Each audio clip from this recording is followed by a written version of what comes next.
Agora um recadinho para vocês, doutores. Esse recadinho vem da nossa advogada especialista em direito médico, Ana Lúcia Amorim. Ana Lúcia alerta para o seguinte: muitas vezes, aliás, eu acho inclusive que 90% das vezes os médicos fazem um tratamento e sequer tem documentado passo a passo do que o paciente recebeu durante esse tratamento. Sabia que isso é muito importante? Para isso que a gente precisa de um advogado, principalmente nessa área, um advogado especialista em direito médico. Ana Lúcia Amorim, fala aí, doutora. Olá, Aurélia. Hoje eu vou falar diretamente com os médicos. Eu vou ressaltar a importância do uso do termo de consentimento informado e esclarecido. Bem, por que os médicos devem utilizar essa documentação em seus consultórios? Primeiro, porque o paciente tem direito à informação e a informação de uma maneira esclarecida. Esclarecer é mais que informar.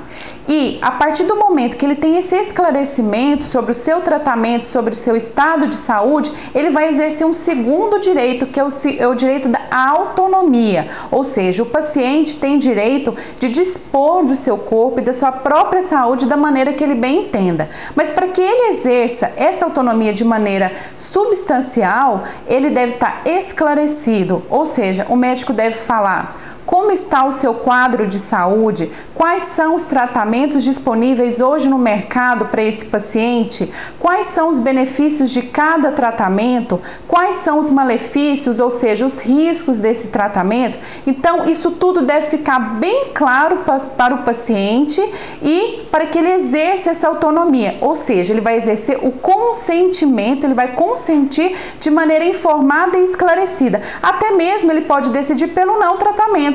Não, doutor, eu não quero fazer nenhum desses tratamentos que o senhor me propôs, eu não quero tratar a minha doença. Então, quais são os malefícios desse não tratamento? E isso deve ser reduzido a termo, para a segurança do próprio médico. A gente não sabe o que vai acontecer daí para frente. A relação médico-paciente ela é muito solitária. Então, convém ao médico reduzir a termo essa conversa. Sendo assim, o paciente vai exercer esses dois direitos. O direito de obter a informação e o direito da autonomia, de decidir sobre sua própria saúde. Não adianta ficar discutindo, pois é sedimentado em nosso poder judiciário que a relação médico-paciente é sim uma relação de consumo, ainda que pese que o Conselho Federal de Medicina negue. Então a gente tem que se precaver utilizando essa documentação. Sem utilização de modelos de sociedade, sem copiar do colega, cada médico tem sua maneira própria de atender o seu paciente e ele deve contar com a ajuda de um advogado para escrever esse documento a 4 mãos. O médico vai passar a informação do tratamento, do que é pertinente à medicina e o advogado vai reduzir a termo, atentando-se para a legalidade, para a utilização em uma possível demanda contra o médico dessa documentação. Ainda que pese a não obrigatoriedade pelo Código de Ética do uso dessa documentação, a Lei 9.263, que trata do planejamento familiar, fala que é obrigatório o uso do termo. Nesse termo deve conter o risco cirúrgico, os efeitos colaterais, os riscos da não reversão do procedimento e, além disso, a informação de contracepções reversíveis. Mas isso deve estar dentro do documento, mas, porém, ressalto, previamente informado ao paciente.